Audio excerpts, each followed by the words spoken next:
Everybody, welcome back to the Beyond the Peloton podcast. I'm Spencer Martin from the Beyond the Peloton newsletter.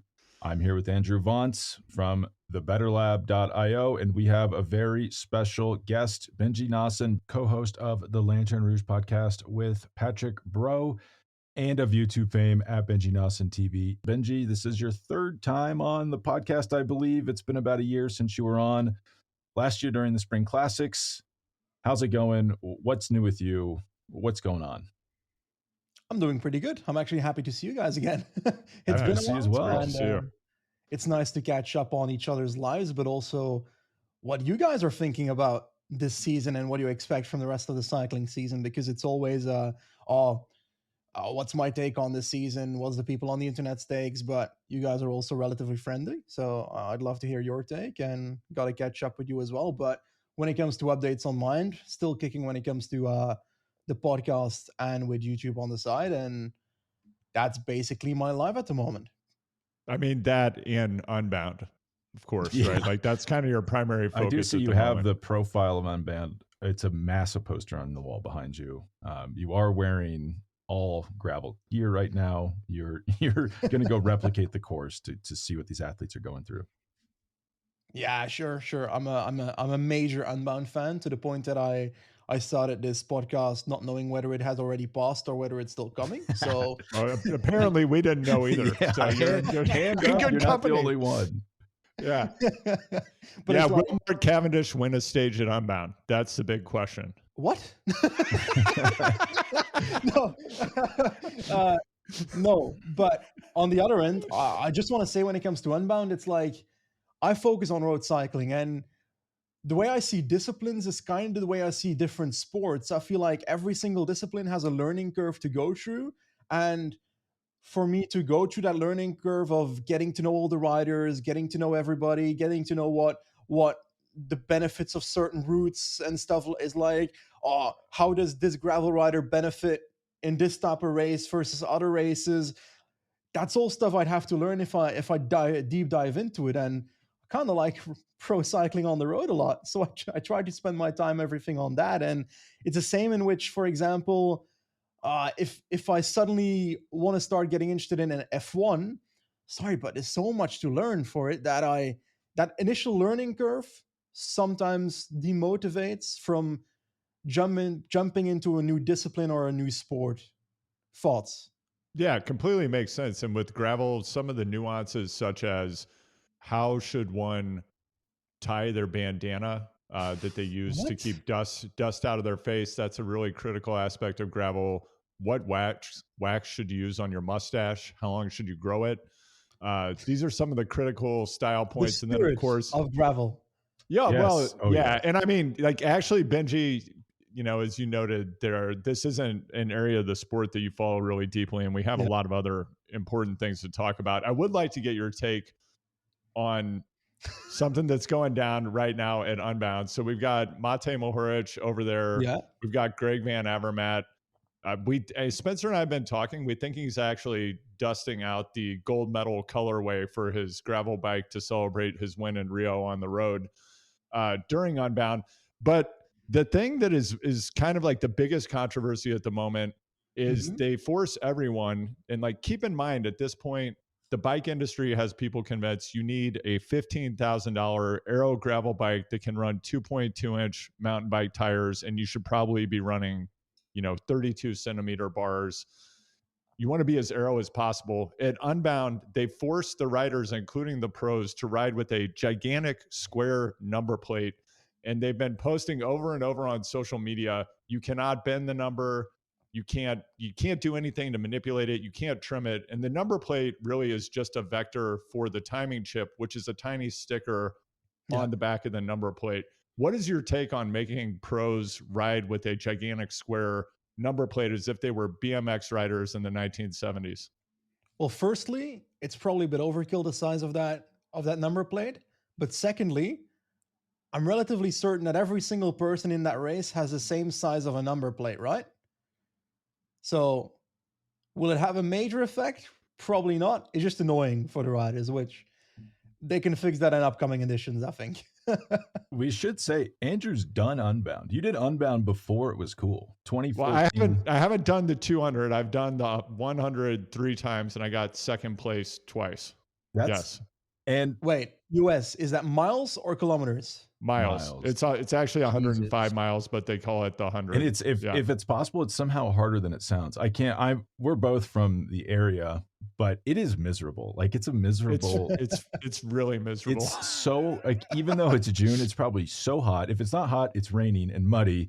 There's no trees whatsoever. It is like a charming landscape. You know, like there might be some buffalo out there. It's a tall grass prairie, undisturbed since like before human contact, but it's brutal conditions. Like you think, 100 miles, we'll go out and do that in 3.5 hours. That's not a big deal. It's ridiculous. Like how rough these roads are. I guess I kind of get annoyed at Unbound because I'm just like, I remember, like I'm someone who was into a band when they had like 4 followers. Like I remember when it was Dan Hughes and 10 people in a pickup truck out there. And then now it's just, like the bike industry is so clearly just leveraging this to make you buy a $15,000 aero gravel bike that you probably don't need. And it's basically a fun run. It's just like a fun run that they've conned everyone into thinking they need to do. It's cool that people go do it. Like if you want to challenge yourself that way, that's awesome.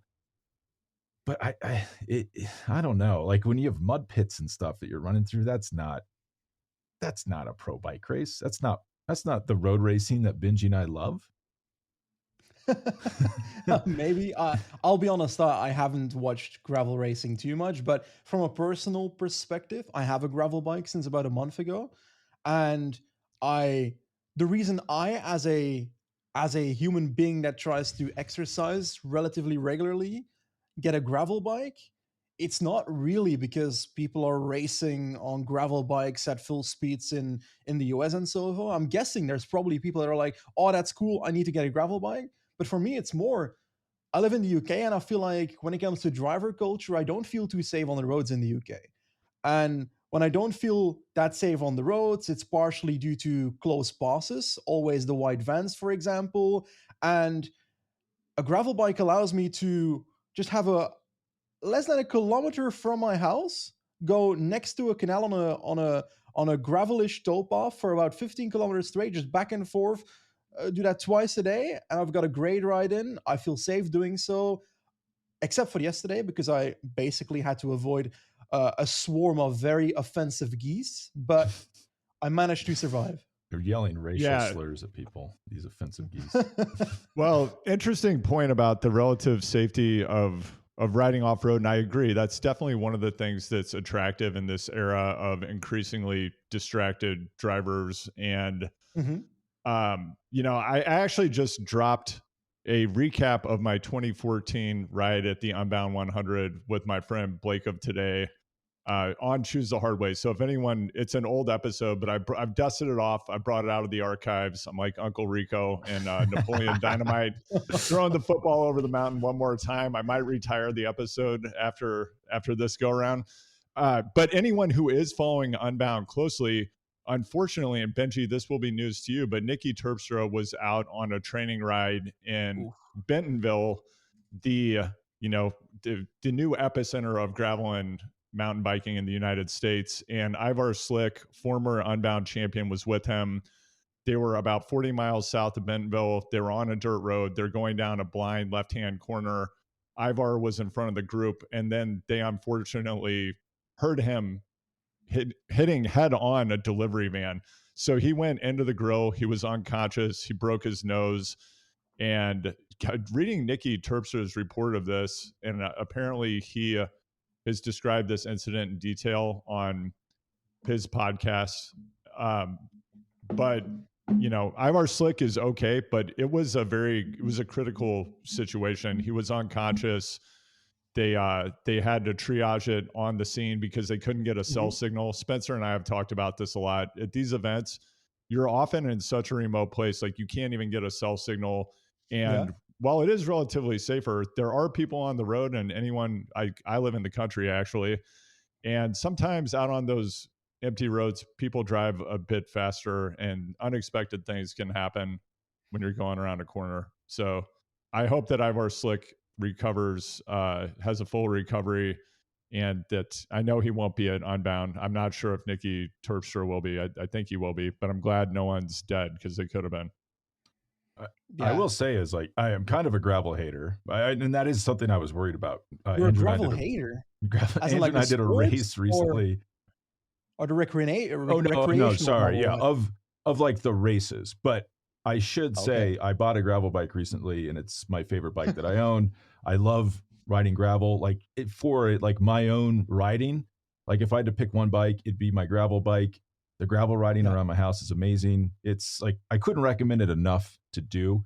I just find that like basically reinventing road cycling. I mean, like we're all going to get together and race bikes. Isn't this revolutionary? It's like, well, yeah, this has been going on for quite some time, folks.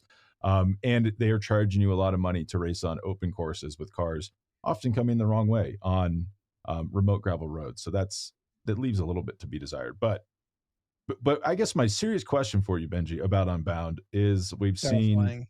like Ivar Slick came and crushed Yeah. everybody. Matej Modric, like, what do you make of this? He's flying to the U.S. It's not an easy place to get to, where Unbound is. I assume he's doing the tour for Bahrain.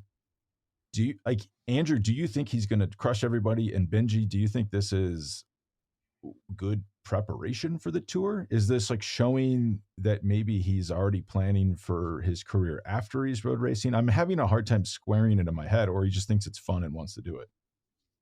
Well, if you look at it from a Moharic's standpoint, I think it's multiple things. On one end, you've got Merida, who probably wants to promote their gravel bikes, so a marketing aspect.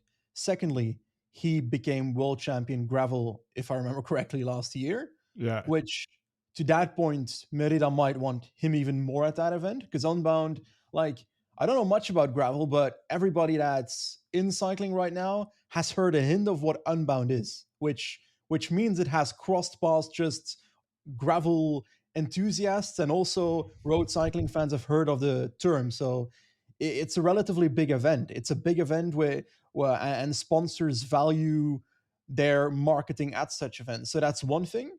So I see that as a good opportunity for Meridan to use Mohoric for their advantage. On the other end, when it comes to the Tour de France, it's always difficult to say, okay, is this the perfect preparation for the Tour de France? Because some riders prepare differently. For example, I think Mohoric is probably going to show up at the Tour of Slovenia in about 10, 15 days, if I remember when the Tour of Slovenia is. But so Unbound, then Tour of Slovenia, then Tour de France. To me, that seems like he probably went to an altitude camp before this, because otherwise you're thinking, okay, where's the altitude camp going to fit in? Is it still going to fit in after Slovenia? I think Slovenia ends on maybe the 17th or 18th. There's some space, but there's not too much left anymore. So for the type of rider Mohoric is, the most important thing is that he doesn't get injured, in my opinion. That's the first thing. Don't crash at Unbound, Mate, please. It's probably, I mean, what do you think, Andrew? It's not, yeah. I mean, I guess it is kind of sketchy, but probably the biggest risk to him is going all the way out there. And this is what happens to a lot of Euros. Oh, it's a gravel race. I'll run gravel tires, and they show up. And it's not really gravel. It's like rocks that happen to be sticking out of the ground, and then they flat or they get stuck in mud. And like Larry Warbus last year, and then they're riding for 7 hours, chasing off the back, which isn't the worst thing for training. It just stinks for you because you didn't get to compete at the front of the race, but it's probably relatively safe. What do you think, Andrew?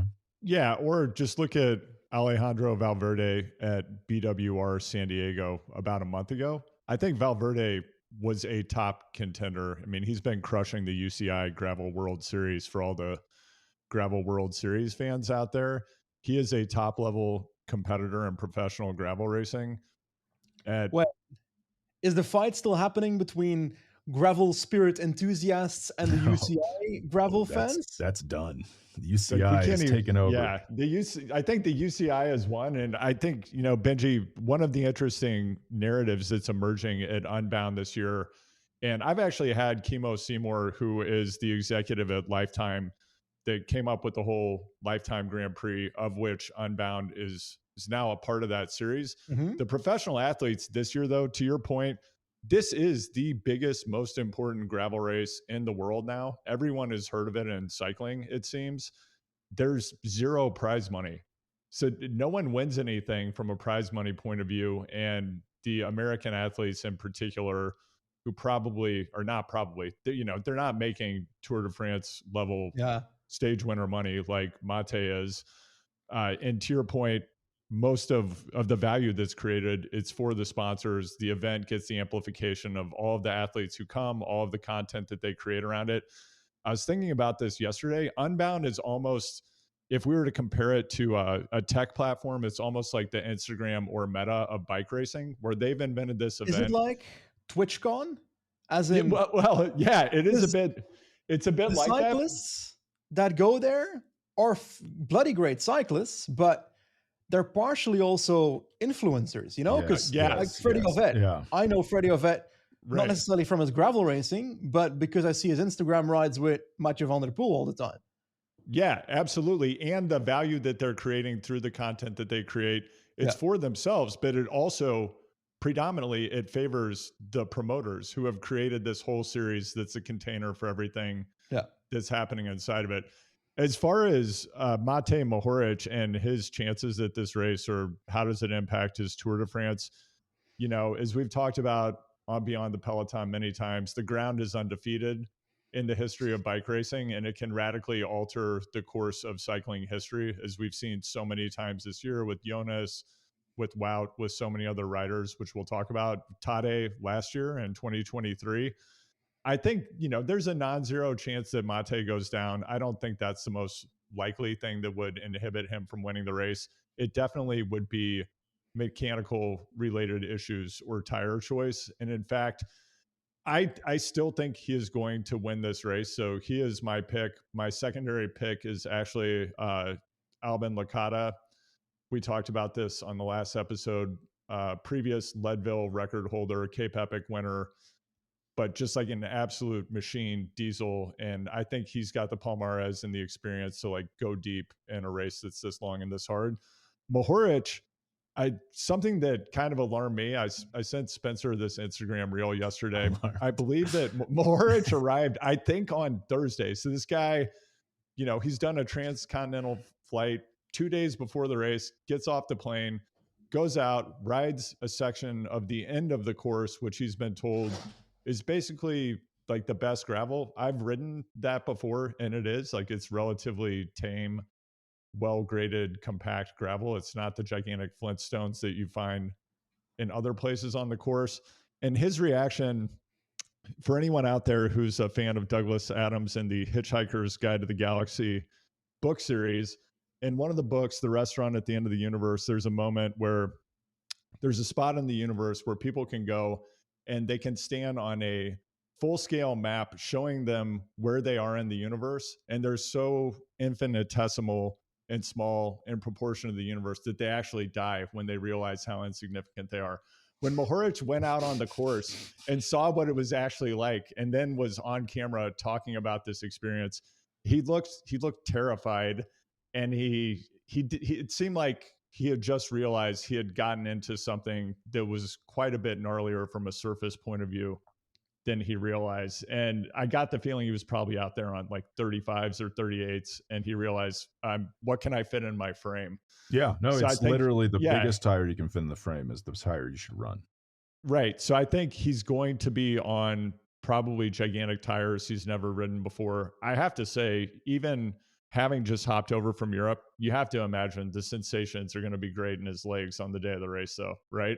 Well, yeah, as Benji said, probably, almost certainly coming from an altitude camp, physically is going to be great. Let's just say what you predict happens. Mate wins. What's his name? Albin Licata. This guy is a beast. But let's just say they go 1-2, just a hypothetical. Mm-hmm. Is this an existential threat to U.S. gravel racing if you just start to see Euros like Benji coming over and just dominating these events? Benji's winning BWR. Like Benji. I'm not sure about that. just look at the results of Gravel Locos, which was 2 weeks ago. That's kind of seen as the canary in the coal mine, the event that's most predictive of who will do well at Unbound. the top 13 out of the top 15 places were riders from outside of the United States. So like we're already there. Foreign global riders are dominating American gravel now at the highest level. I will say, I don't believe Keegan Swinson was at that race, and Mohoric and his comments about Unbound, he has very high regard for Keegan. Keegan did take fifth at the Gravel World Championships in 2023, and he was way back on the grid and wrecked early on in the race and had a horrible start at Gravel Worlds. So Keegan, I think, definitely is going to be a contender. I personally, though, just like someone with the palmarès of Mohoric, Tour de France stage winner, classics winner, able to go super deep late in a race as long as Milan San Remo, it just seems a bit silly to me when people are skeptical of, like, can this guy handle this? Exactly. It's like, come on, really come triggers on. me. Yeah. So do you know what these training rides are like at these altitude camps? From a perspective of a non-follower of that discipline, riders like the Euro boys like Mohoric showing up and contending in those races, does that not just help the discipline grow? Yeah, I think so. I mean, it's what I like to see. I'm quite agnostic, or even to the point where I root for non-Americans for reasons I would have to go to therapy for, and we would have to unpack on the show. But Jesus Christ. But I tend to like to see it's like if Tadej came and dominated, I'd just be pumped. I'd be like, oh, this guy's so good. This is so fun to see. I do kind of worry, though, does your average, like I was out on a group ride yesterday with like Unbound target audience, or like people that would go to Unbound and see the pros and then buy those expensive bikes. Yeah. Like, do they start to check out if it's just the same people winning big road races versus winning gravel? That would be the one question I would have, because that kind of happened with mountain biking here, where Norba was huge. The Americans started to not be able to keep up with the Europeans, and now mountain biking is almost exclusively taking place in Europe. And I mean, I love it. I love watching cross-country mountain bike racing, but it's definitely not the force it used to be in the US. Yeah, America decided you just need to get stoned and ride a chairlift. Oh my God. Yeah. If you're riding uphill in the US mountain biking, you're doing something wrong. It's not allowed. One guy I do want to shout out, Adam Roberidge. I guess he's technically North American, but there's like these Quebecois and gravel that are really, really good riders, like quality, almost world tour level riders. Roberidge would be someone that I'm curious to see how he does against this field. He's a really good rider and a good gravel racer. Yeah, absolutely. And had a big ride at Gravel Locos with what is now known as the Poutine Mafia. No joke. Yeah, these guys don't mess with these Quebecois. But yeah. Also, someone reached out on Instagram, asked me how I thought Ian Boswell would do. I do think I mentioned this because Ian, I believe, still has a full-time job at Wahoo. I just think the level, I mean, as Dylan Johnson says on every video, the level is higher every race. It's just getting to the point where, like, if Tadej came and did this race out of the Giro, he might be slightly undertrained compared to the top guys that are doing 30 to 40-hour weeks every week. We could argue if that's actually the right thing to do or not, but people are training so much, you really can't half time this anymore like you used to be able to. I can tell you. Yes. So Benji, I don't follow the sport enough. Yeah, Benji, do you have any predictions for how you're going to place in Unbound 2025? Because I think we've convinced you to compete. It's a good course. Yeah, I think you've convinced me to compete. I think I reckon I could follow for a solid 35 seconds, and then I'll form a gruppetto. I think that's a fair assessment. And there are actual fun gravel races you can do that are not Unbound. Fair enough. So should we move on to the world tour? Maybe, the real racing. You mentioned Tadej. I could see Tadej showing up at Unbound next year. I could see it happening. Honestly, nothing would surprise me, because when there was all these rumors, he's going to do the Giro d'Italia, he's going to do the Giro, I was like, this is so stupid. He's not going to do the Giro and jeopardize his tour chances. Lo and behold, the bank transfer went through. He does the Giro, I mean, unbelievable, I will say. The guy looked check cleared. Yeah. incredible.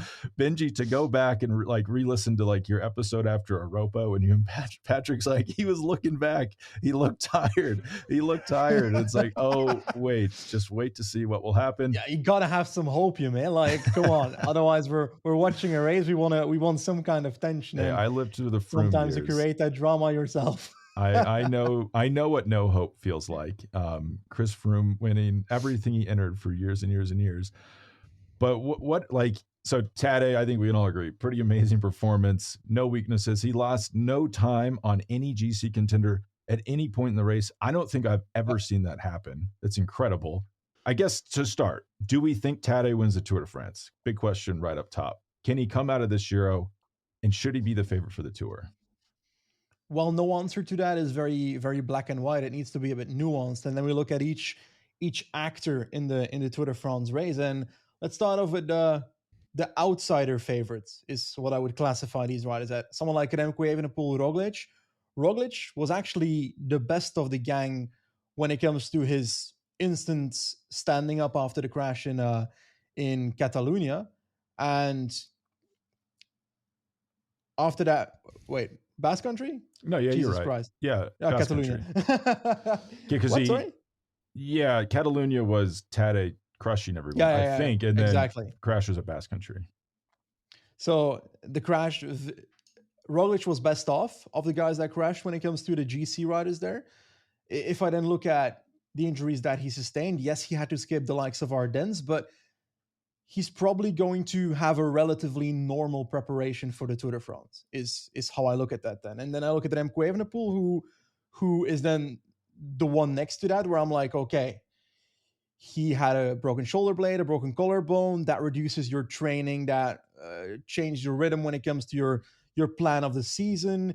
On paper, a collarbone alone would have been, okay, you're off the bike for a little bit, you can start training on the trainer, and then you can start riding outdoors relatively quickly. Adding that shoulder blade broken to that extended the recovery time a little bit. So I'm curious to see what he does at the Dauphiné first before I'm guessing when it comes to the Tour de France. But reality is, before this Tour de France starts and before these injuries happen to the riders, I was thinking, okay, it's Vingegaard versus Pogačar, and Roglic and Remco were for me, okay, these riders are going to be fighting for whatever's left on the podium. But then you look at Pogačar, he just rode the Giro d'Italia, like you mentioned.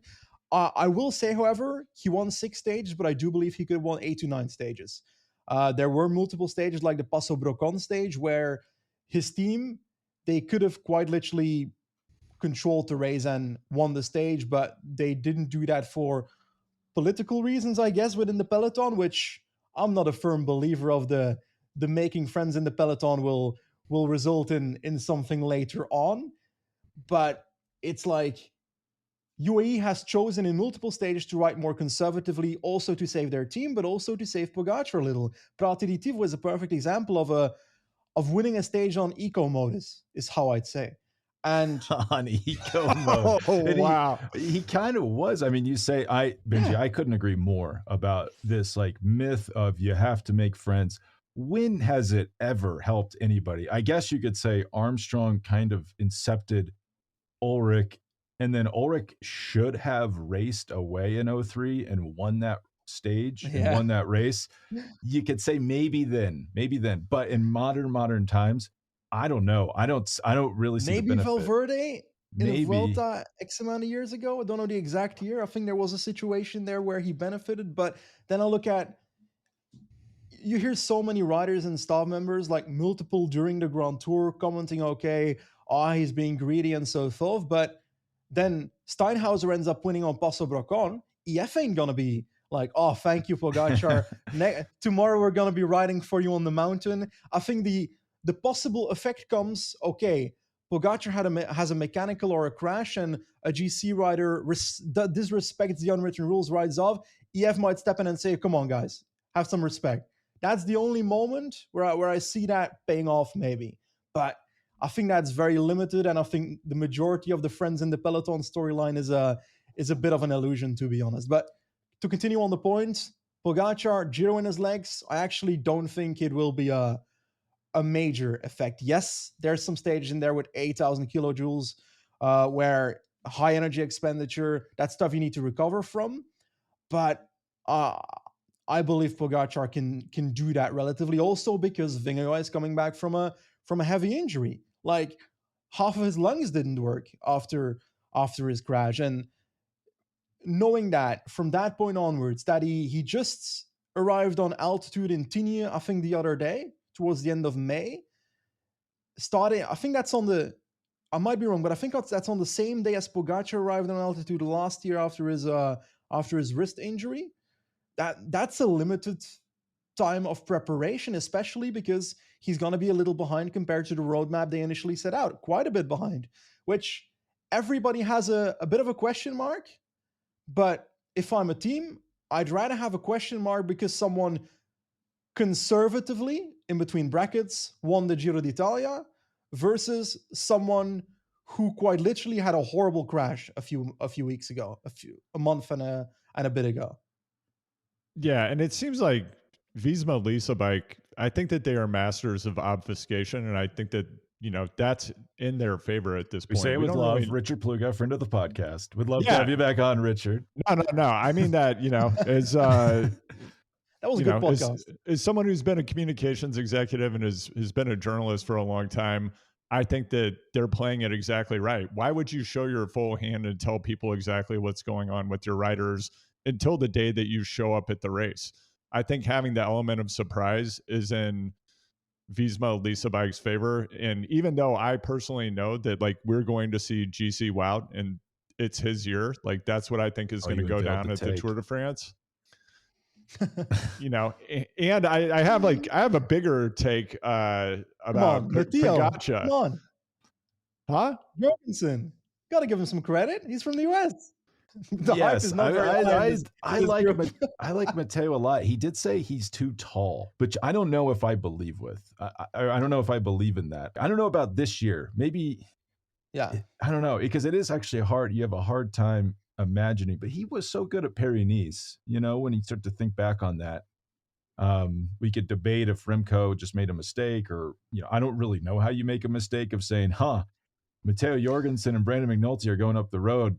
I'm going to let that go. That seems a little odd to me, that if physically he could respond, that he wouldn't respond to that. But Matteo was so good at Paris-Nice.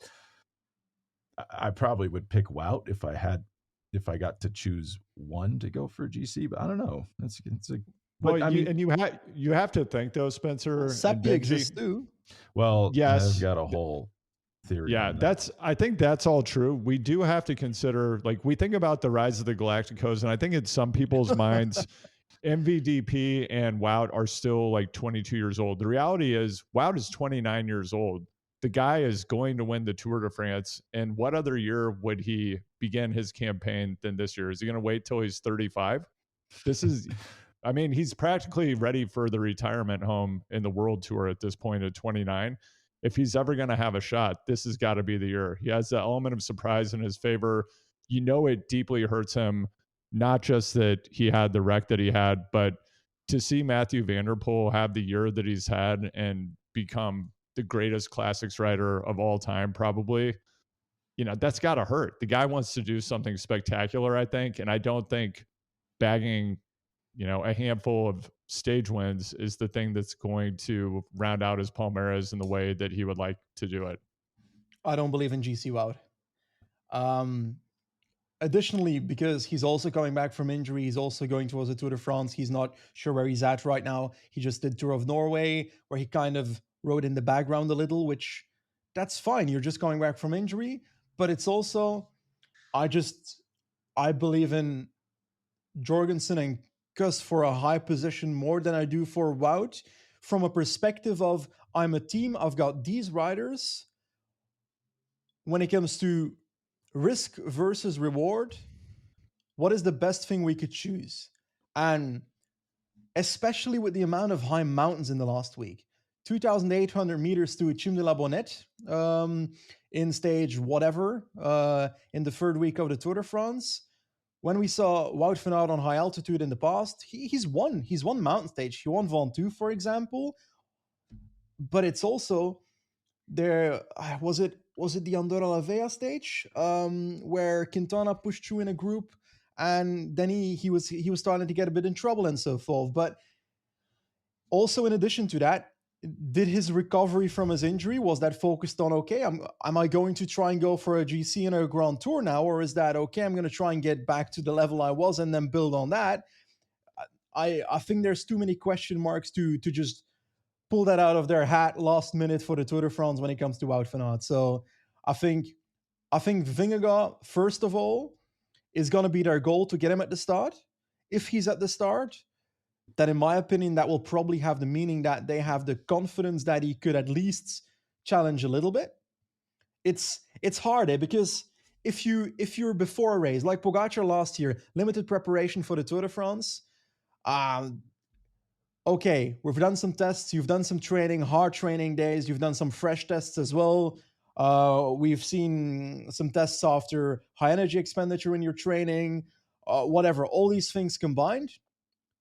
That doesn't simulate a 3-week Grand Tour. So after 2 weeks of a Grand Tour, during this limited preparation, you haven't been able to really prepare for, okay, does Vingegaard after this have the base for the recovery every single day throughout 3 weeks? And I think those are all the questions we're looking at. I think Pogačar is the favorite for the Tour de France right now. And I think that's not controversial to say, based on the fact that Vingegaard hasn't been seen in a race since his crash. Yeah, I think that's a highly rational view that I think makes a ton of sense. And I think my view is that of a dreamer. And I still believe in GC Wout. And I think things never make sense until they happen, and then they make a lot of sense. GC cuss would be because Benji, you just laid out a level of logic that's never been on this podcast. Yes, you're absolutely right, but it's not that fun what you're saying. But I will say, to go back on the Giro for a second, those stages that Pogačar was like giving away, quote unquote, I do think those were almost like active recovery days for him, and he got to train almost perfectly through that final week of the Giro. I don't think the Giro is going to take that much out of him. Jonas being so late to go to altitude, that's a huge red flag for me. I mean, what are we? We're less than a month out from the Tour. Yeah. As you say about the base, I think you were saying this on your podcast with Patrick yesterday. You can look, numbers can look good, but 3 weeks in, like, what are the training numbers might not show how you're going to, like, just like Pogačar last year. Like, I'm sure he looked fantastic in training, and then 2.5 weeks into the race, he's fallen apart because he doesn't have the base. And I think you could probably see the same thing this year. One question, you mentioned Remco, and we got the Dauphiné coming up on Sunday. We're going to see Remco in action. He's talked about as though he's a contender. This is just a question. Has he ever done well on an alpine, like a long climb in the Alps? I don't think I can think of a single time when he has. Whew. Or not been, by well, I mean like now? Finished first. Yeah. Well, it's very limited very limited data to look at. But the way I see Remco, in my opinion, is that when we saw the races he prepped for last year, the Giro d'Italia, I was looking at the Crans-Montana stage as a stage that he had never anticipated before. He had never done before, which was one of those big monster stages that has 3 major climbs. Now, eventually they did cancel 2 of the 3 climbs, but that's just Giro things.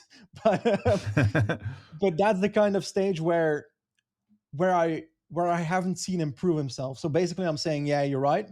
And then when it comes to the Vuelta, like, he won loads of stages. He won KOM as well, if my memory serves me right. But if we then take a look at the parkour itself, was there really an explanation for that bad day he had in the mountains? Like, I'm wondering then towards the Tour de France, okay, I want to see his consistency throughout the race. I want to see him conquer those major mountains, like the Chim de la Bonnette stage, for example, to Isola 2000. That's some monster stage. That's a crazy stage. That reminds me of the Grenoble in 2022 when it comes to a difficulty level of the parkour. You can light that up if you want. But I'm also then thinking, okay, I personally see Remco as a podium candidate. And it's only because Pogačar rode the Giro and Vingegaard had that accident that I'm considering him as a candidate for potential victory. If those other two have issues, and if Roglic can't find his level, his Visma level at Bora this year, because then Remco is in that storyline. Okay, then he can maybe win if the others have problems compared to previous years. I think But we'll then know it's like, yeah, in the next week. we don't know yet. I mean, Yeah. I'm looking at stage 7 of the Dauphiné. Like we'll have our answer, right? Because either he's going to, I do think the bad day at the Vuelta last year got waved away so quickly, but we never got an explanation for that. That was not, he was not sick because he was fine right after that. Like, to me, that's a big question mark. Like, what was that about? You know, just you didn't feel good, so you sat up. It's always possible that someone has a bad day, that because of the bad day you mentally are like, fuck, I can't do it, and you fall through physically and maybe mentally on the other side in that stage. That's perfectly possible. His fighting back in the coming stages after that, that's admirable, and he got quite a bit out of that Vuelta despite GC falling through. But like you say, for GC, that is a question mark that remains unanswered until we have a Grand Tour where he has consistency. And that's the same thing where, for example, Danny Martin is in the Giro. Before the Giro, I had the opinion of, okay, Martinez's level at peak, he can top 5, maybe top 3 with the level that was starting this Giro, but his consistency is unproven.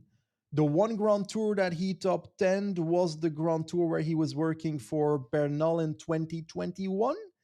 And then look at the other years, and there was inconsistency. He got sick every now and then, which, valid excuse, getting sick, but there were also other days where I was like, okay, he's falling through on days that I didn't expect it. And in the Giro, the consistency was there. So the fact that Remco was never fully consistent outside of maybe the Vuelta of that he won, well, that one, a pattern exists until it doesn't. So he could literally show up and be consistent in this Tour de France. But then the question is he going to have the peak level throughout the entire 3 weeks to be on the same level as the nuclear was that Pogačar and Vingegaard sometimes throughout?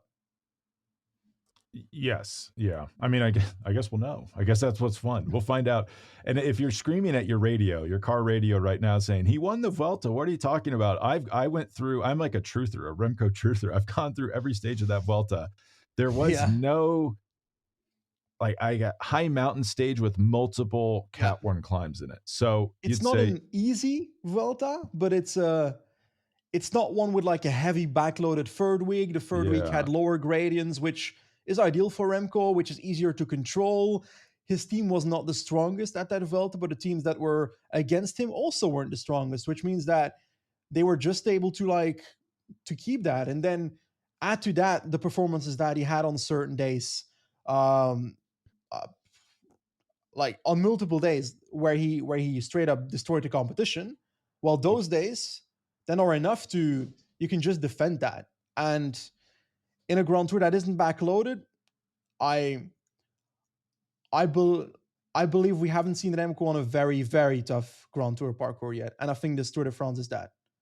I mean, and I think setting all of that aside, whether it's Remco, Jonas, any of these riders, Wout, who were involved in really catastrophic wrecks this year, you just are not the same after something like that happens. And in particular, jumping back into competition for the first month or two, I just have to think that even riders at this level who have crashed a lot prior to the crashes that we saw this spring, this is a little bit different. And I think we're going to need to see, what is the psychological impact for these riders? Is there any hesitance? Do they back off, when in the face of the danger that we know they're sure to face when they're in the Tour? One rider we know will not back off is Geraint Thomas. And I think we really need to get into Ineos. That's what listeners want to hear about. Benji, Spencer, like, any takes on GC Pidcock? Like, what are we going to see from Pidcock this year? Are we back into stage hunting mode, or like, what's going on? Are they developing him into a Tour winner? Benji, am I wrong? He said he's going for GC, right? And I don't know if he knew that this was like being recorded. He said he's going for GC because at Ineos, if you don't say you're going for GC, then you get stuck working for people. Like, do you know that you're on the record when you're saying this? I vividly remember him saying during the winter that he wants to prove himself for GC ambitions at the Tour de France. But it's also like last year, thing with Pidcock in mountain stage in the Tour de France, like I haven't analyzed every single Pidcock mountain performance of his life, but he started with the U23 in the baby Giro with a GC win that was spectacular, and after that everybody was hyping up his GC. But then when he entered the pros, he was more of that classic prospect, which is perfectly fine because he's proven himself in winning Strade, winning Amstel. Some conspiracy theorists might say 2 victories in Amstel, but outside of that, when it comes to the Tour de France, that might just be a fact. I don't even know if that's conspiracy theory. I agree, but anyway, we'll continue. Tour de France. Last year, there were a few performances when it comes to Pidcock in the Tour de France that were high climbing level. And then I'm specifically looking at, he was good on Grand Colombier, but Grand Colombier is an interesting one. It's more of a, I don't know. I feel like the Grand Colombier last year was more selective than initially anticipated, but it's also that type of climb that I'd expect Pidcock to do well on. And it was more on Puy de Dôme that he was super impressive to me, that he held on long, that he was part of that was a good performance by Pidcock, where I was like, okay, if he can consistently do this across 3 Grand Tours, then I believe in GC Pidcock. But then when it comes to his time trial, it hasn't been that great. So that scenario then where there's some weakness too. Well, weakness is a big word, but where he's gonna lose time to the other guys. But then again, what is good for GC Pidcock? Is a top 10 in the Tour de France a good result for Pidcock when it comes to GC? I actually think it is, because next to him, you've got Carlos Rodriguez, who has a solid chance of top 5 in the Tour de France again. So it's just, they've got a nice duo here. But I wonder, Spencer, what do you think when it comes to vulnerabilities when it comes to Pidcocks? Because to me, it seems like it's the high energy expenditure, the multi-mountain stages where he's often dropping earlier than I expect him to. Yeah, I've gone back and forth on Pidcock so much. But I've now settled into, I've just been watching all his like mountain bike race. It's like, this guy is unbelievable. Like, such a massive talent that I think he can do anything he wants. And I kind of think that's his weakness. Like, it's going to sound offensive, but I think his weakness is kind of focus. Like, when he's struggling on these multiple mountain stages, I kind of wonder, well, if he was really just locked in like Geraint Thomas, and that's all he cared about, I don't think he would be struggling in those. And I think he could time trial well enough to compete in the GC if he really put his mind to it. But I don't know if he is incentivized to do that, because what does he really want out of this tour? It kind of seems like he wants to win a stage, and this is me reading between the lines, wants to win a stage, and then he wants to go win the Olympics in the mountain bike, right? Which is only a week after the tour finishes.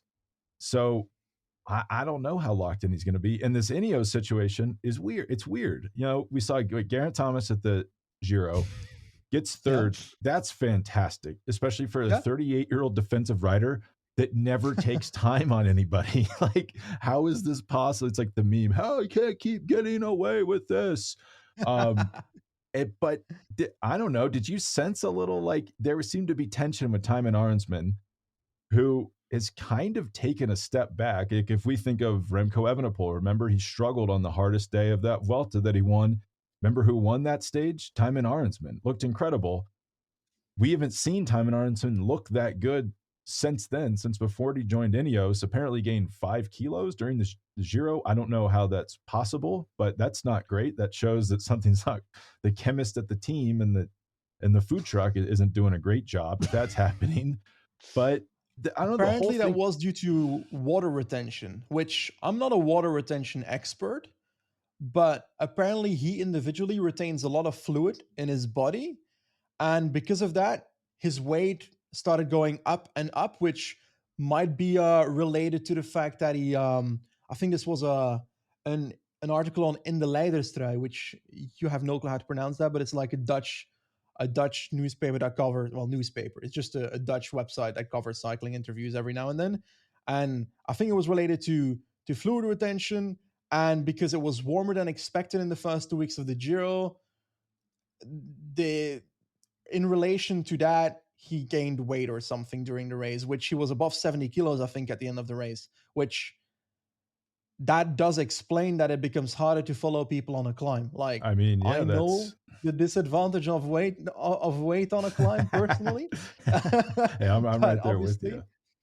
When it comes to pro cycling, it's about the percentages. So I won't write off Damon Arensman just because of this Giro, especially because he still got a nice top 10. Yes, it's like 6th and just out of the white jersey behind Tiberi. And it's like, I think it's the same result he got last year at the Giro, but I do think last year's Giro was higher in terms of competitiveness outside of Pogačar this year, of course. And I expect Arensman to be better in the future. Well, but that's a good point. I mean, if you gain 5 kilos, that's, let's say, 7 watts per kilo at your threshold. That could take you down to below 6.5. That's front group to middling, which is what we saw actually at Monte Grappa. So that makes a lot of sense now that you mentioned that. But let's count the leaders here. So we have Tom Pidcock. This is Ineos for the Tour. Tom Pidcock. Yeah. We have Geraint Thomas. We have Carlos Rodriguez. We have Egan Bernal. So we have I don't see Thomas as leader at the Tour. Do you think he sees himself as a leader at the Tour? I actually don't think Thomas sees himself as a leader at the Tour. Oh, come on. No, I truly believe that. I think I have the same expectations as the Vuelta last year, where I vividly remember him saying on the podcast on What's Occurring that the Giro would be the last Grand Tour where he fully focuses on GC, or that he fully trains as a GC rider for. I might be misquoting here, but that's what I remember at least. The quote was, God, okay, I could be wrong. Go ahead. I think he said, right now, if you asked me, I would say this is the last time I'll ride for GC, but I might say something different next week, I think is what he said. Wow. Yeah, I think he said he was retiring as well. So I think he said a couple of things that have turned out to maybe be a little different than reality. I think as long as he's showing up at a race, he's there to win. And I think he's going to be perpetually disappointed because Ineos has, very much a let the road decide type of situation. And Spencer, to go back to, I want you to remain calm when I make this statement, Spencer. But I do think that Pidcock, obviously extremely hardworking. The guy definitely grinds. He's worked very hard to be where he is. He's also incredibly, incredibly, incredibly gifted. He also strikes me as quite a smart person, maybe a bit too smart to be a Tour de France winner. Honestly, I think the guy's thinking a lot when he's out there on the bike. And I get the feeling from Unchained and just bits and pieces I picked up in other content when he's asked, hey, what's your favorite discipline of riding?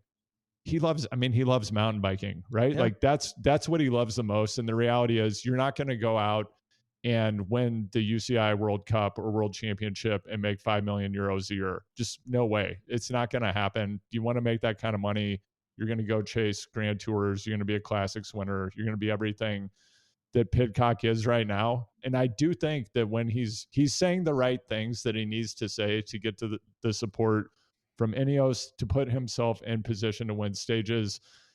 Now, Spencer, what I wanted you to hold on for, there's a bit of an air of Taylor Phinney to me about Tom Pidcock because he's so gifted and could do so many different things. And I don't think he wants to be at the Tour other than to snag a couple stages. And then he's kind of got to be there the rest of the time. I don't think it's easy for him. So disrespectful to Tom Pidcock. He's so much better than Taylor Phinney. But no, I don't think he's going to leave and go start oil painting tomorrow. But I don't think that how he would prefer to spend his time is riding a 3-week Grand Tour. Yeah, I could see that. And I agree with also the focus thing on one end. Yes, Spencer. If you see Pidcock's divergence of focuses throughout the season, he's focusing on multiple different things, and that might limit himself in a certain discipline.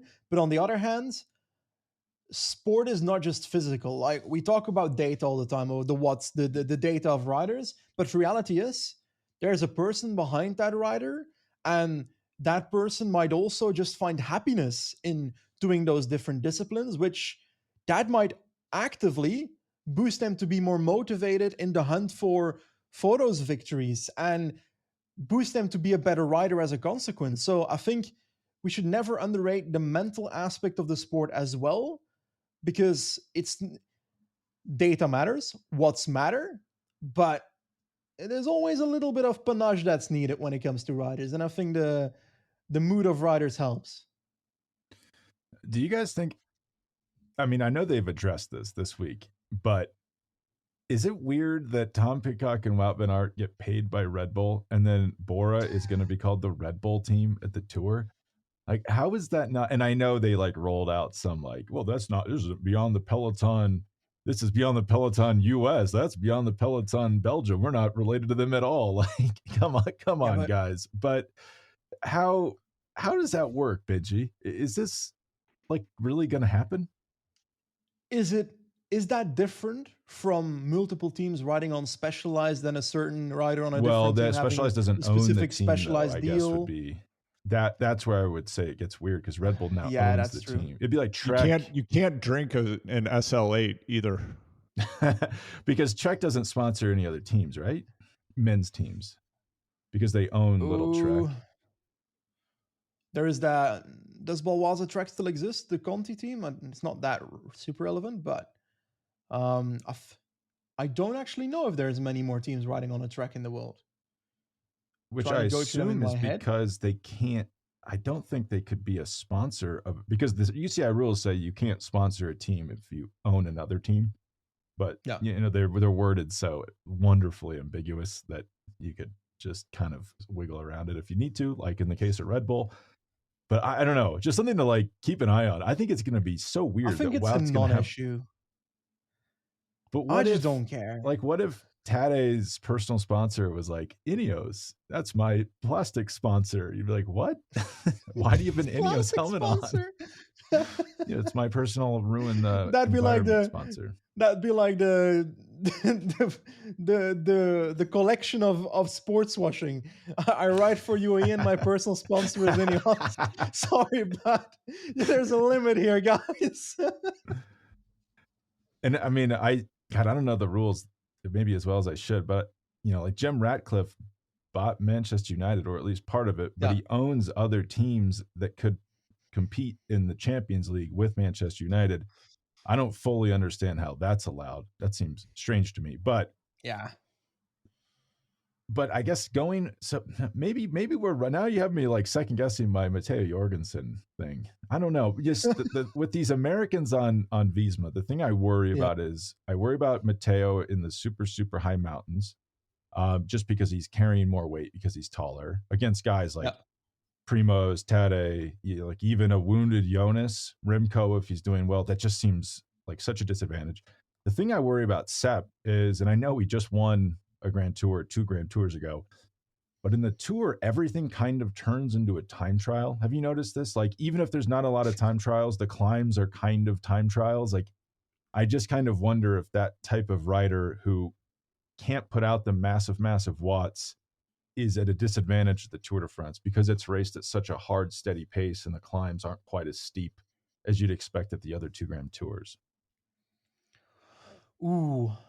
Like, what's the last tiny rider that won the Tour that's not a good time trialist?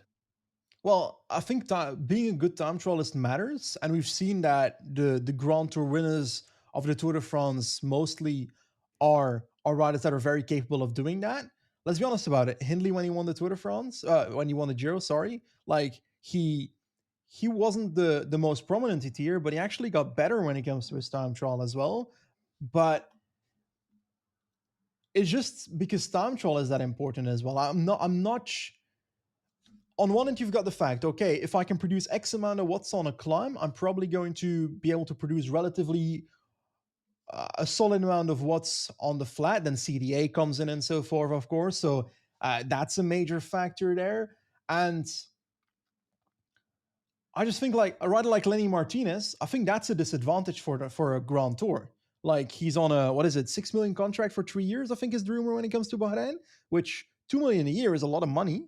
That I personally wasn't expecting to be spent on Lenny Martinez in this transfer season.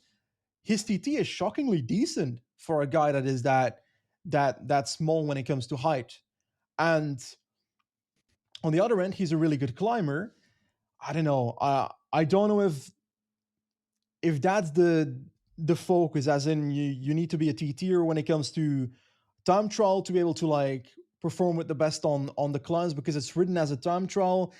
I think it's more as in what can you perform after high energy expenditure or something. That's maybe something that I think values a lot.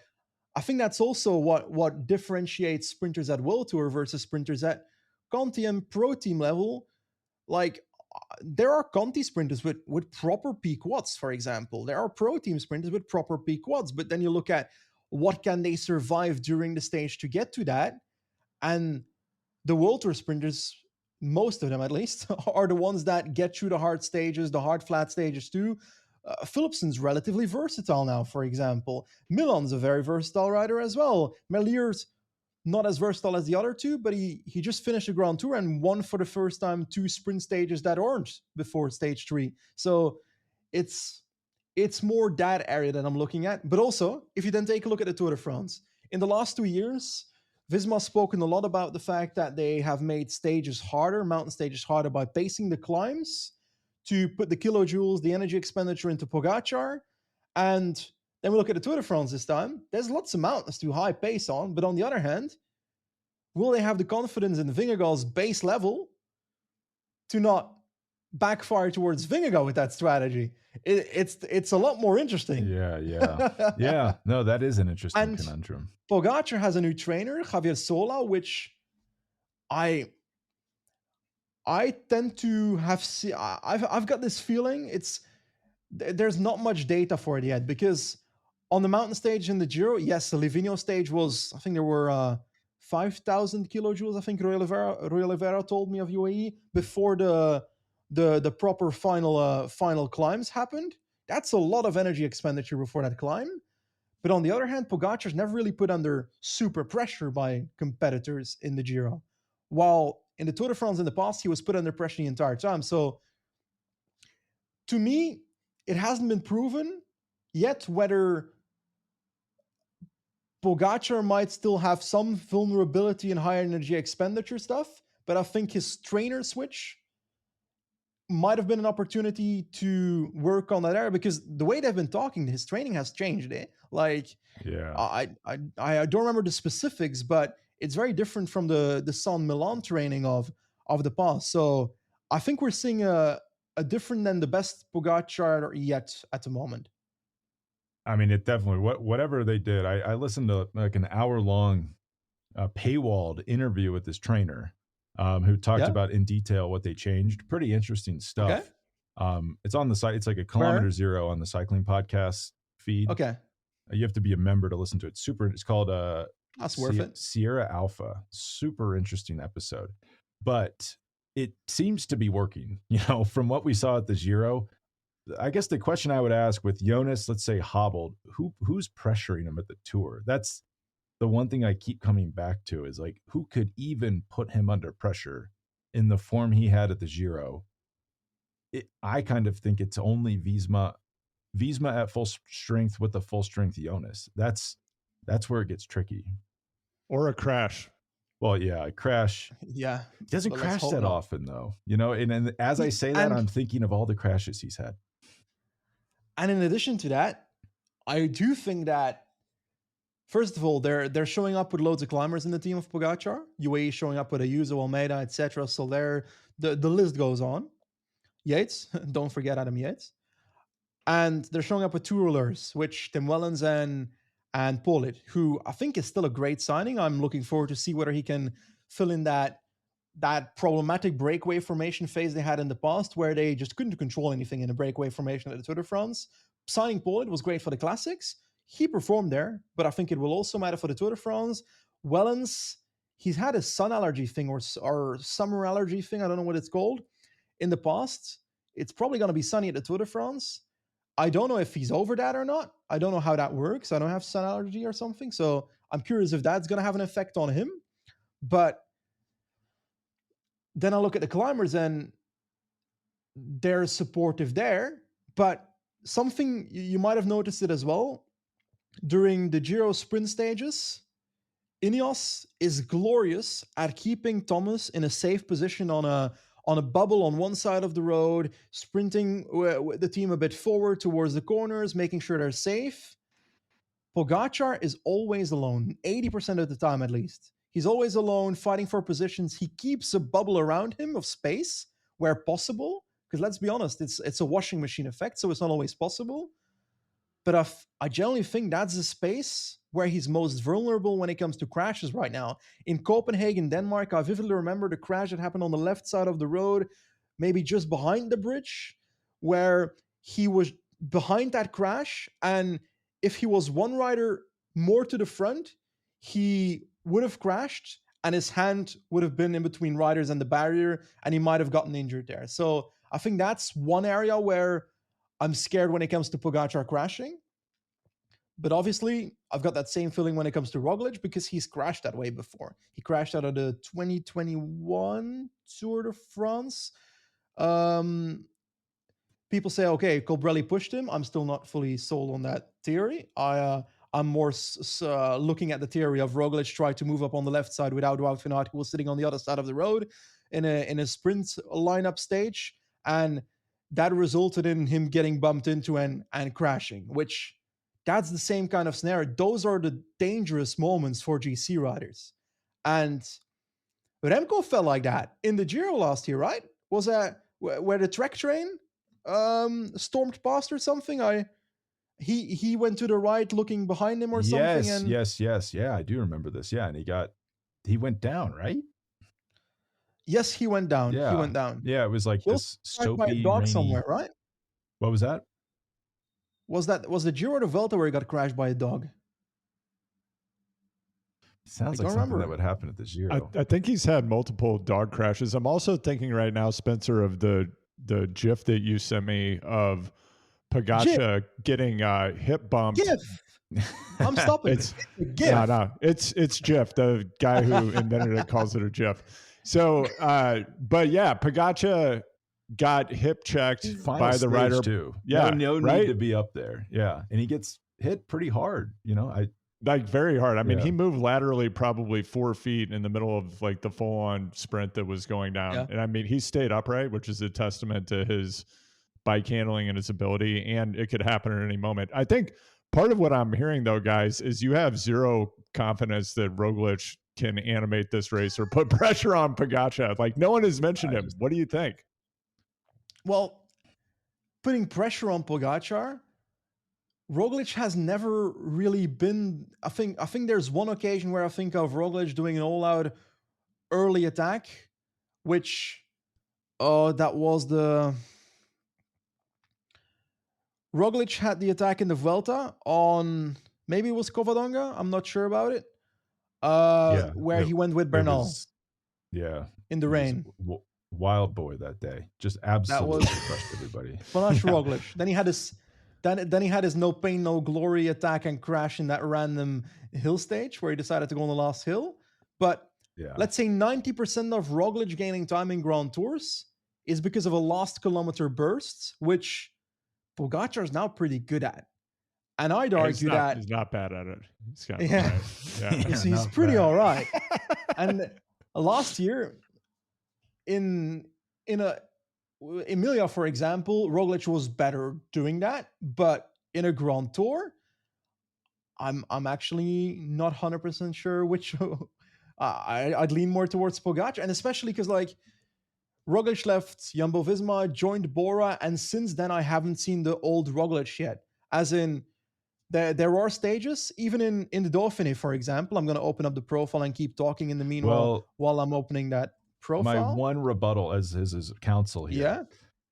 Time trial, I think we've forgotten. Opening time trial of Basque Country, he goes the wrong way, turns around, and still crushes everybody. And still wins. Yep. That would be the one glimmer of Visma Roglic. Agree. I'd say.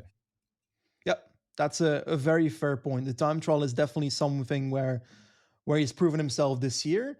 But then on the stages where you'd say, oh, that's a Roglic finish. Yeah, the mountain with the last 3-4 kilometers are maybe not that steep. Those are the ones where you'd be like, okay, that's where on paper he'd be up there. And photo stage, I'm looking at, for example, stage 2 of the Dauphiné. It's basically an undulating parcours is how I'd classify the first 80% of the stage. And then the last 30 are uphill with a little bit of a staircase. So up, flat, up. But I don't know, man. It's like 10.9 kilometers, 3.6%. It's a bit fake news climbish, as in there's steep gradients, but there's also flatter kilometers in there. It depends on where people go, but if Bora can control the group, then that would be the kind of stage where Jumbo-Visma would try to keep it together in the past for Roglic to win the group sprint. That makes sense? Yes. I mean, you can picture it in your mind's eye, right? Perfectly. This is how he's made his career. But guys, I almost think, and I love Primož Roglic, might be my favorite rider. Yeah. I think Tadej is better at everything than Primož. I think that's the fundamental problem. Tadej is a better climber. Tadej is a better time trialist. Tadej is a better sprinter. Tadej is a better descender. Tadej is better in the pack. It starts to get hard to think, where is he going to take time? And Benji, do you remember stage 18 of the 2020 Tour? The only time I actually can really remember Roglic having Tadej on the ropes. Tadej was hurting that day and didn't do anything, you know? He just said, I'll just ride this in and we'll go to the time trial. Big mistake in retrospect. You know, that's the only time I can, and that was, 4 years ago? Roglic is 4 years older than that. Tadej's better than he was then. I just think it starts to get hard to even imagine it. The case would be, if I was hired to make a case for this, it would be that he's had the perfect run up. You know, even the Basque Country crash didn't affect him that much. This is just theoretical. Didn't affect him that much. He's had the perfect run up. All the pressures on Pogačar. The Giro wiped him out, and Roglic will take advantage of that. That would be the only way I could see him winning. Well, but when you look at their teams as well, I don't feel like Bora stacks up very well man to man compared to UAE. Like, even think about Jai Hindley's performances in 2023 relative to prior years. But he did put UAE in the vice that one day. What was that, stage 7? Put him in the mental pretzel. Like, I think he was actually good at the Tour de France, and I generally believe that he would have top 5 if it wasn't for his crash. Maybe just under top 5, but I think you're being harsh on my boy Jay, my friend. Come on. We should also remember how much harder the Tour is.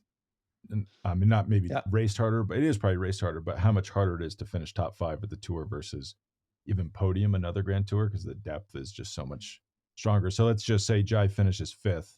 That's a good result. So yeah, but also you're Pogačar. So we're role playing. You are Tadej Pogačar. I am Vingegaard, which is a weird comparison to look at, but I show up at the race with, on paper, under prepped. You show up at the race with the Giro in your legs. You know that I'm under prepped.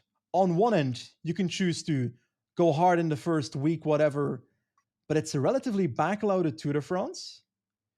You might try to take advantage early from the fact that I'm under prepped, but on the other end, you might look at the race and say, okay, because it's backloaded, I need to save my energy for the latter part of the Grand Tour, but the risk is that I might grow in the race. What's your choice? Well, I mean, if I'm Tadej, there's one speed. I'm coming out with the hammer. I'm looking at they do go over the Galibier on stage 4, but it's not the hard side. That's always funny. That's the Galibier. It's not the hard side. But it's like, well, it would be pretty hard if we went out and did it right now. We would say something else. And then I'm looking at that time trial on stage 7. You know, that to me would be, if I'm Tadej, I'm thinking I destroy him, because that's time trialing is the last thing that comes in, that clicks into focus when you're building form, and it's the first thing that clicks out. You know, think of like Armstrong, great Tour de France time trialist, get to the Olympics, and he's just like, you know, once you like outside that little window, you're just, you know, I don't believe he ever won. I should look that up. I don't believe he ever won an Olympic time trial, which was always confusing to me as a kid, because it's like, wait, how is he so good at the Tour? And then a week and a half later, he's not winning the Olympic time trial. But that would be, to me, the last thing that Jonas is going to have is the time trialing. So that would be a potential weak spot. as you say, maybe he's fine for that stage 21 time trial, but that stage 7 one It's also is the how big do the problem. injuries that he had impact the position that he can take on the bike? Because, for example, with Remco, a shoulder blade fracture, what does that do when it comes to your ability to a few months later have to go a full effort in the TT bars during a time trial? That puts that, like, your shoulder blade ain't gonna be too happy with you forcing it during training in a position for a TT. Then I look at the injuries that Vingegaard had: fractured collarbone, ribs, pneumothorax, Yeah. and pulmonary contusion. I think it was like bruised lungs. Is that?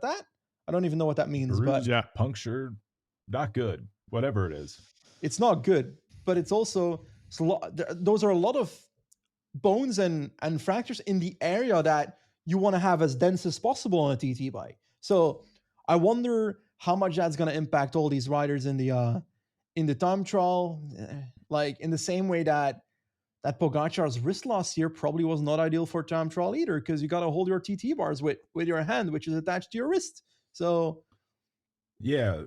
This was like a theory out in the ether about Roglic for a long time. Like, remember the Giro where it's like, oh, he's struggling because he can't get in position, and then the final time trial rolls around, and we're like, oh no, wait, he was just waiting this entire time. He knew, he understood was that a the theory?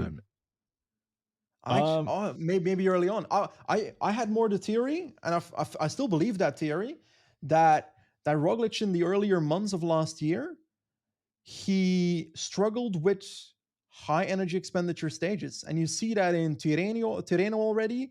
Yes, he ends up winning that race, but he wins that in the way we it's not really eco mode, because Pogačar chose for eco mode, but with Roglic in Tirreno last year, the mountain stage he won, for example, it was reduced. There was loads of headwind, and he had to come back with other riders, which might be a slight choice, but it's also because you know realistically that, okay, maybe if I try following, it will backfire. I think he was kind of under prepped in that way going into the likes of the Giro, and then the one stage where he has struggles as well. We're looking at Monte Bondone, for example, which that was a brutal stage when it comes to the amount of energy expenditure during the stage.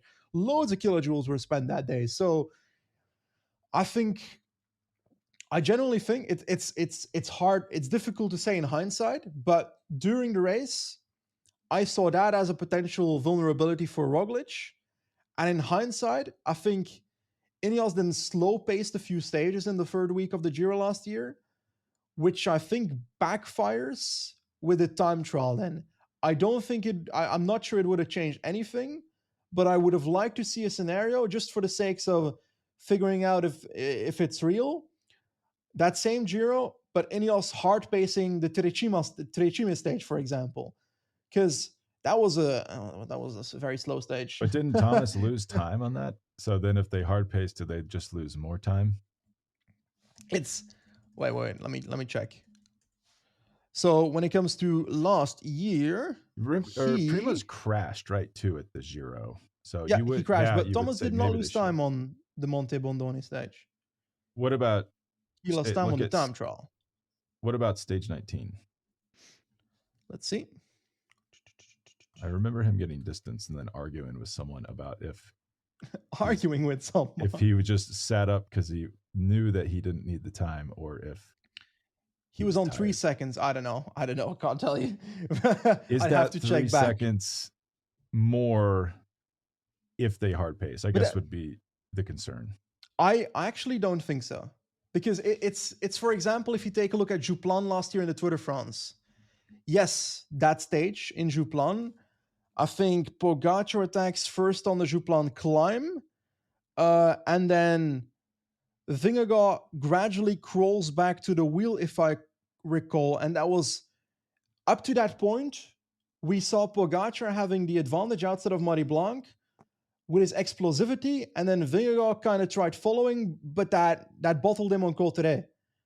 And then if you look at Jouplan, that was kind of the switching point where Visma hard-paced the stage. Their hope is obviously that benefits Vingegaard, but I'm of the opinion that them hard-pacing that stage might be the reason that Vingegaard was even competitive that day compared to the explosivity of Pogačar on that climb, which that's the length of climb that fits Pogačar. which Yeah. I mean, this also, podcast is theory Yeah. Friday. I guess too, yeah, it gets more complex too, because let's say Ineos doesn't hard pace stage 19 of last year's Giro. Does that then introduce doubt into your GC leader's head of like, they don't believe in me, they didn't hard pace, we're just going to the time trial? Like, is there a mental component that it's like, you guys went back and forth on this with the sprinters, right? At the Giro of like, if you don't hard pace, does the sprinter stop believing in themselves? And I tend to think it probably does play a big part. So, for example, when it comes to Thomas in the third week, they didn't hard pace the Trecime stage. What is it? Stage 19? Trecime stage? Yeah, stage 19. They didn't hard pace there, based on my theory, which I tend to believe in. But hey, it's your choice if you do. That would make it, if Ineos paces harder there, that would be better for Thomas and worse for Roglic towards the end of that stage, even because that's what we can perceive from Bondoni and multiple other stages. I think in Catalonia last year, was it the La Molina stage where the hardest stage in terms of pacing, etc. Quick-step paced a bit earlier, trying to make it harder on the climb before, and that is the one where Remco takes time. The ones that are Unipuerto, like Laporte, is the one where Roglic still has everything on the final climb. So there's a pattern there. Obviously, a pattern exists until it doesn't. But I'm of that opinion. What was your question again? Well, now that you say this, I kind of wonder if we're overthinking all of this, because we assume that Ineos could have hard paced. But do you remember this weird dynamic at the Giro last year where they had like 4 guys in the top 10 and they all seemed to be racing for their own top 10? Like, I kind of wonder sometimes behind the scenes if it's not as monolithic as we perceive from the outside. I think the Plus and Arensman would have folded and were folding in domestique role where necessary in that Giro. I vividly remember on, for example, the Trecime stage, when they did push through on the final hard segment. That was the final hard segment where then they were pushing through, and maybe they go 85 to 90%, not 100%, but they're still working for Thomas there, in my opinion. Now, we're saying all this about the Giro of last year. This doesn't have any effect this year, because like Roglic didn't have his surgery in last minute. He had it 2 years ago. So I think we're deep diving too much in previous year. We just were talking about if Jonas easing into the Tour. The first stage at the Tour de France has 7 motorized climbs. Yeah, generally not easing into the Tour. So you might see gaps right there. I'm actually now I'm pretty excited for this Tour. Holy smokes, this is an absurd. Mate, it's an interesting route, and especially just the start is very, very vibrant. And we've seen a few good Grand Departs and Grande Partenzas recently, and I think this one's looking interesting also because it's kind of the Tour de France kind of start where Firenze to Rimini, that first stage, Pogačar can open that up if he wants. Just like he did at the Giro.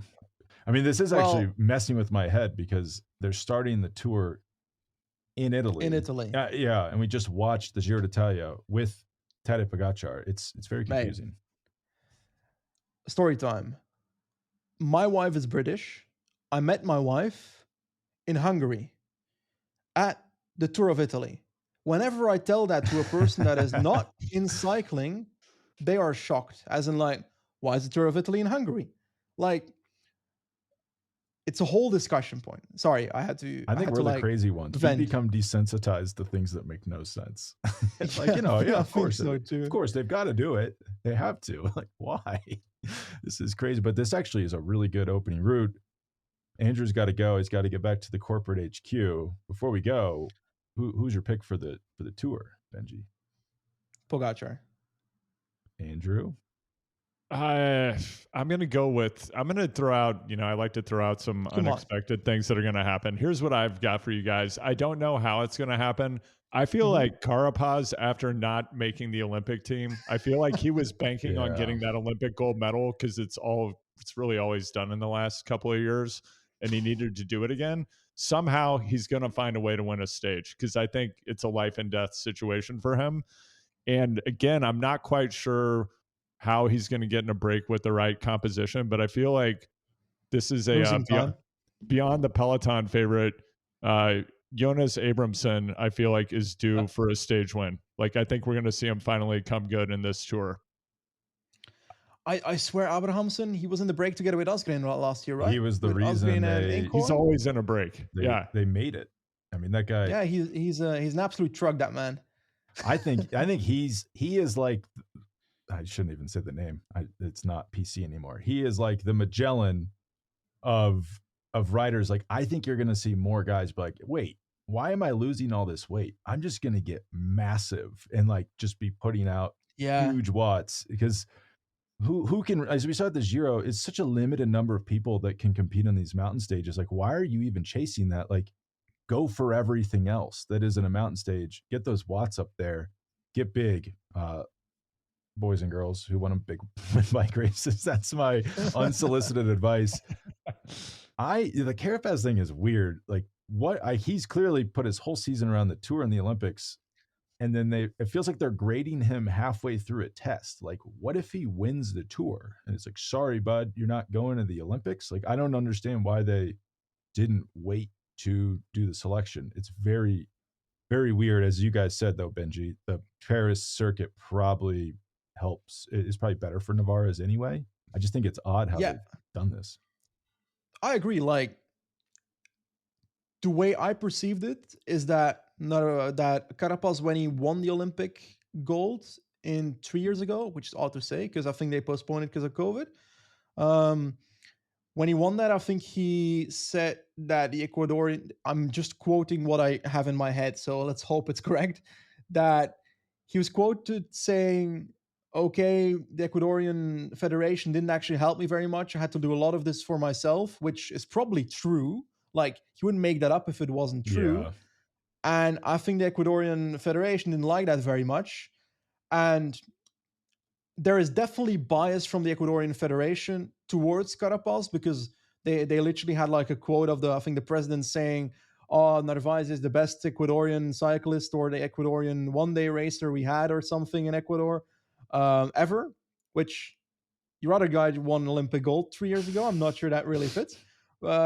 So there is definitely bias against Carapaz from the Federation, but from a sportive perspective, they did do the wrong thing, the Federation, in saying, I think in March or something, they said, okay, we're going to retroactively say that the points matter from January this year, which benefits Narvaez, of course, because he did Santos to under, scored a lot of points there.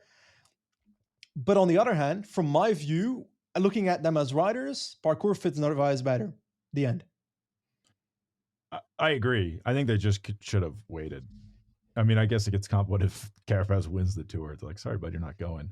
We're going with Narvaez. The whole thing is a mess. It's kind of fun, though, that they've shrunk the race. I think it makes it more interesting, more open, makes it maybe a little bit more of like an honor to even be there. My pick for the Tour, boring, Tadej Pogačar, but someone has to believe in this take. Wout van Aert finishes on the podium. And I know this makes no sense. He looked so skinny at Norway, and his sprint is so bad. It's so bad right now, and the only way I can square that is that he's going for GC. So I'm going to throw my GC take out right now. I think Wout is going to win. And to your point regarding weight, we saw Wout, I believe, at his leanest ever this spring prior to the crash. I mean, he looked probably 3 kilos lighter than he did at the same time last year. In fact, at like peak leanness, 2023 Tour de France Wout, I think one of the second or third order consequences of this crash and his recovery, I think he's likely lost even more weight. So I think we're going to see the leanest Wout ever. And Benji, to your point about how's he going to do in the high mountains? Well, we're going to find out when he weighs 12 pounds less than he did a year ago. Firstly, I want to make clear that losing weight as a cyclist doesn't automatically make sure you ride faster up a mountain. There is a balance to it. You can't just keep losing weight, because that ends up having eating disorders. There's a lot of cyclists that are struggling with eating disorders, whether it's pro cyclists, amateur cyclists. And I think him just being lean might not necessarily be a positive. So there is a point. There is a point at which getting too lean is possible that it affects you negatively. So that's one thing. The other thing is, we've said so much nonsense today about all theories of the Tour de France. This rider's going to go there. This rider's going to go there. Let's just also like appreciate that, first of all, the riders are all seemingly going to show up, which with all the injuries we've had, that's a big win. Hopefully Vingegaard's there as well. Hopefully Wout's there as well. Hopefully everybody that was injured can go to the Tour de France that wants to be at the Tour de France, that we want to see at the Tour de France. And I think we're going to have a really good race then, because despite the question marks for everybody, even if there's one better than the others, how long has it been that they are all at the same race? Yeah, well, what if Patrick pulls Remco? He's not ready. He's not ready yet. It's possible. I just like, Benji, to respond to your first point, I completely agree with you. There is a lot of disordered eating and cycling. We've heard about it for years. It's extremely negative. And anybody who's listening, getting lighter is not always the path to getting faster. I will caveat that though with, I don't believe Wout has an eating disorder. I feel like he's had an I'm too jacked disorder. I think he's just like naturally a super muscular dude, particularly in the upper body. Yeah. And I think that if he's losing weight, it's not going to be from, I think that's where he would probably drop it. He's naturally like an extremely muscular guy in the upper body. Mathieu van der Poel, very similar. And ironically, if you look at Van der Poel's physique this year, because he's reported that he's actually seriously lifting weights for the first time ever, and like we've seen the impact of that. Ironically, I actually think it's transformed his body a bit, and to me, his upper body does look a bit smaller than it has in years past. He no longer has like an incredible Hulk style look on the bike. Benji, I tend to agree with you that losing weight is a trap. As someone who got really, really skinny to go fast and then had like their worst racing season ever, I can attest to that. It's not a silver bullet. Are you sure it was related to the weight loss? Oh, I was flying on those climbs. I don't know what happened, but no, I mean, Andrew and I know someone who like basically starved themselves and were like, I'm getting faster. This is amazing. It's like, yeah, it works for a little bit and then it doesn't work because your body falls apart. But I don't know. I mean, it could. Wout is so good that like if you just think about it in a Moneyball sense, like who's going to do well? Let's just pick like the most talented rider with the highest FTP. And who could maybe lose a little bit of weight. That would be the argument. I am looking at these final 3 days are ridiculous, including the time trial. And it is an interesting thing to note. This tour is 5% longer than a normal Tour de France because they've added a stage essentially. If you think about the final day as not counting normally. Wow. They've increased the length of the tour essentially, which I'm curious to see because a lot of times like, if imagine Froome kind of fading at the end and then gets bailed out by that 21st stage, not really, but we would all say that. But hypothetically, you have to race it through the 21st stage now, which I'm curious to see if that changes anything. Yeah, like when it comes to the 21st stage, I don't know. Turini is a long climb. 20.6 kilometers is the unofficial version because there's like a false flat towards the big climb of it. This is the second climb in stage 21, stage 20, by the way. And then you've got Col Milan, 7.6 kilometers, 6.8%. And then finally Col La Couillole, which is 15.8 kilometers at 7.3%. These are actually pretty, that kind of reminds me of maybe Otakam kind of vibes when it comes to the stage we had in 2022. While then if I look at stage 19, that's the one where I'm like, that's Granol style. But I also have a feeling because of all the question marks we have, who knows? Maybe there's already someone far ahead at that point. But let's hope that's not the case. Let's hope we've got a battle until the end in this Grand Tour. Let's hope everybody stays fit throughout the start of this Grand Tour. And I think we'll be looking at an enjoyable race, regardless of the winner. Because, like, reality is I want entertaining cycling. And sometimes that comes with unpredictability. Sometimes observing greatness can be enjoyable, even though I've got a limit to that personally. But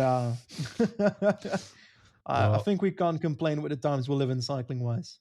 Andrew put forth a question last year, the year before. It's been with me ever since. Have we ever seen a close three-way race for the Tour? I actually have a hard time thinking back on that. I mean, it would be, we probably won't see it this year, just going on odds, but kind of an interesting thing to imagine. That if it is close between multiple riders in the final few days, it's going to be amazing.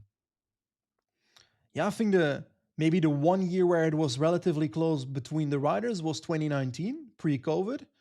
Because if I recall, Alaphilippe was in yellow. The mountain stages got scrapped. The landslides were happening left and right. Bernal ends up winning with a bit of a 1-2 from Thomas. Then Bernal. Would anything have changed if the stages weren't changed? But I think that was the closer one in recent years. I'm going through the years and I'm thinking, okay, the Thomas 2018 was one. Sorry, but the second that Grand Tour started, it was pretty clear that Thomas was going to win that Grand Tour.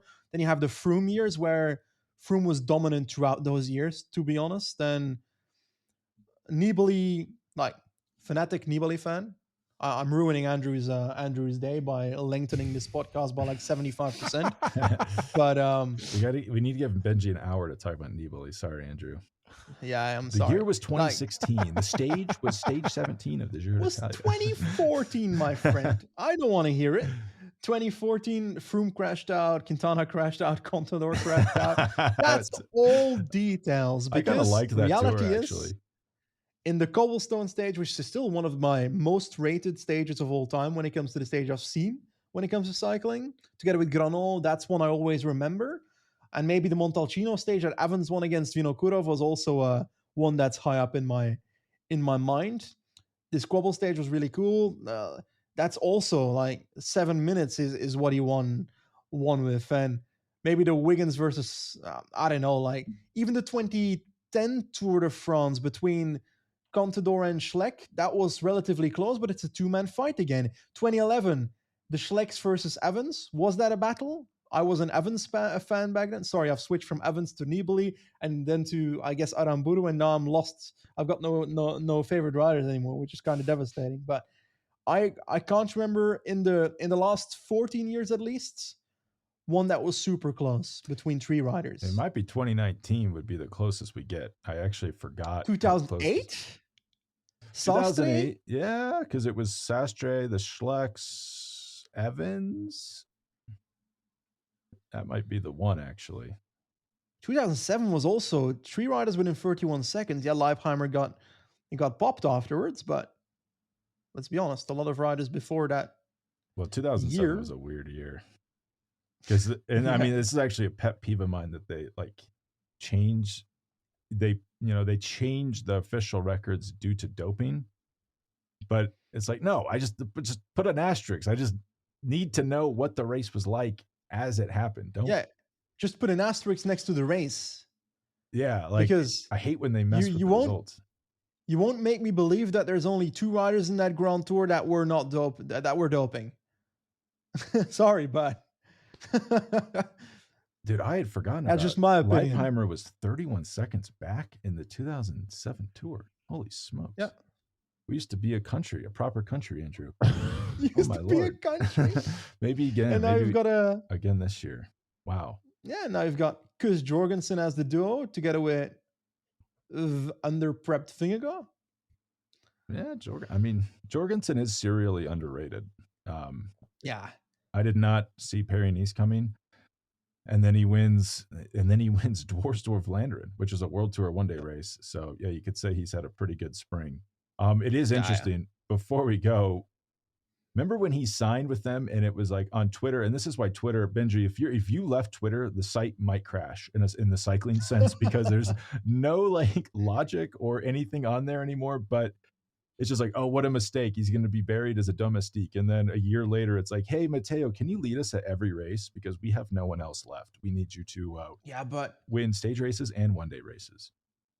I think that was always kind of a non-true story. Like he's gonna be a full-on domestique. We've seen Laporte grow in the background of Wout and benefit from those situations, winning races like Hendwevelgem, yes, but also the likes of Dwarsdorf-Vlaanderen on his own, for example. So riders that have gone to Jumbo-Visma as domestiques have continuously, if they have the quality, been able to benefit from situations, because in classics, reality is that the majority of classics are won by numerical advantage or individual strength by a single rider.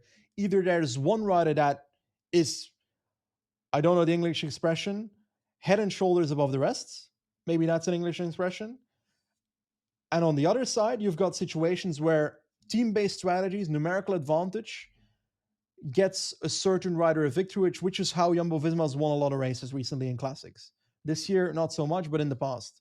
Tratnik, for example, the fact that they have another rider to attack with in the final that wasn't in the initial split that day, that is, you're represented everywhere if you've got loads of great riders like that.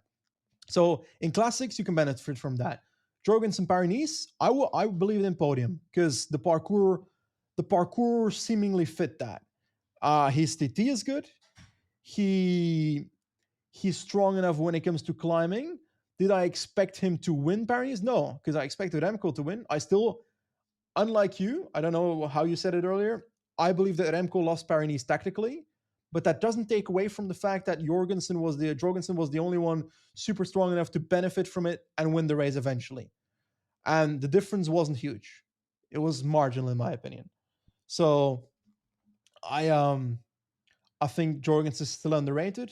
I have no clue how Kuz is going to do at the Tour de France, but Kuz always shows up at a good level, and I think he broke a KOM in Andorra the other week on Béchalis, which training rides don't always translate to racing watts, but we've seen Kuz ride pretty fast up a mountain before, so I think we're going to see that. Lock it in. He's got the KOM. He's going to win the Tour. I mean, yeah, it is a funny thing where Matteo told me after Paris-Nice he doesn't win that race if he doesn't go to Visma. So it's like a paradox. You go to the more stacked team and you actually get more opportunities. The irony of this entire thing is if Primož Roglič would have stayed with Visma, it'd be the leader at the Tour de France on his old team. Like, just trust that no one's ever going to be healthy. I never thought of it like that. That's actually quite funny. Just trust no one will ever be healthy.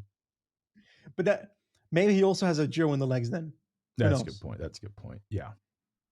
All right. Well, thanks, Benji. We'll let Andrew get out of here. And keep crunching the breakaway formation. I'm convinced you're the only person in the world who watches the first hour of races. Sorry, but it is criminally underrated.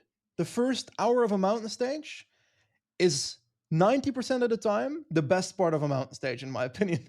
I've actually started watching them because you mentioned them so much on the show. And it is, yeah, you can oftentimes have more fun watching that and turn it off. Go on your day. Because you just see the motives of every team. Okay, UAE, are they going to control this mountain stage? Do they seem like they're willing to go for the stage? Yes, they're trying to get a small breakaway up the road. How are they trying to control the stage? Okay, there's a 4-man group up the road. They're responding to every counterattack or to every large group to make sure it's not an uncontrollable breakaway. So all these tiny details, I bloody love it. And then you see other teams, okay, this team is passive. I think they should have tried to go in the breakaway because let's be honest about it, they're going to lose a stage, stuff like that. And then when it comes to sprint stages, maybe Andrew, this is an interesting one in my opinion. On one end, if you're Tudor Pro Cycling at the Giro, you've got Dainese as sprinter, Milan and Merlier are cleaning the sprint stages. Dainese on paper is never going to beat Milan and Merlier, but there's always a chance it happens because cycling is cycling. There's unpredictable things that happen. But on the other hand, from a mental perspective, Tudor probably thinks, okay, we need to show Dainese that we're supporting him. We're going to just ride all day for him. We're going to help Little Trek and Quickstep control the breakaway from the peloton.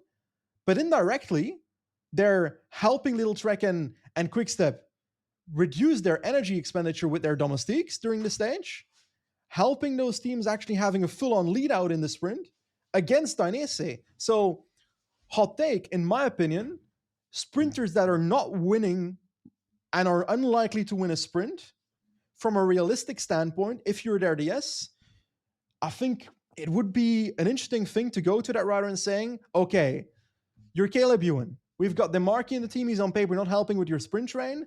How about we found a way for Demarchi to help your chances at winning the stage? How about we send Demarchi in the breakaway, not necessarily to win the sprint, no, to win from the breakaway, but to make it harder for your opposing sprinter teams to control, reducing their energy.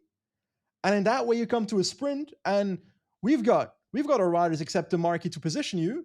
But those other teams, they've spent Gebre, they might have spent Don Hole a Little Trek. They spend a few more riders than they would have done if we weren't in the breakaway. We just made it harder for them.